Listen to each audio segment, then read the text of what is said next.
বাঘায় দুই গ্রুপের সংঘর্ষে আহত উপজেলা আওয়ামী লীগের সম্পাদক বাবুলের মৃত্যু।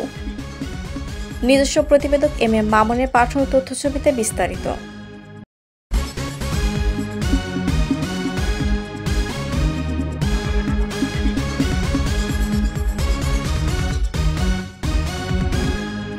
রাজশাহীর বাঘা উপজেলায় আধিপত্য বিস্তারকে কেন্দ্র করে আওয়ামী লীগের দুই পক্ষের সংঘর্ষের ঘটনায় গুরুতর আহত উপজেলা আওয়ামী লীগের সাধারণ সম্পাদক আশরাফুল ইসলাম বাবুল চিকিৎসাধীন অবস্থায় মৃত্যুবরণ করেছেন। বুধবার বিকেল 4:30টার দিকে রাজশাহী মেডিকেল কলেজ হাসপাতালের নিবিড় পরিচর্যা কেন্দ্রে চিকিৎসাধীন অবস্থায় তার মৃত্যু হয়। মৃত্যুর বিষয়টি নিশ্চিত করেছেন তার স্ত্রী মোসাম্মদ বেবি বেগম। তিনি হাসপাতালের মর্গের সামনে উচ্চস্বরে কান্না করতে করতে তার স্বামী হত্যার বিচার চেয়ে বলেন, আমার স্বামী নিরপরাধ, তাকে নির্মমভাবে কুপিয়ে হত্যা করা হয়েছে।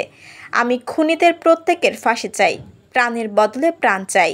আমাদের নিঃস্ব করে দিল ওরা, তাকে বাঁচতে দিল না। পাশেই তার বোন কান্না ভেজা কণ্ঠে বলেন,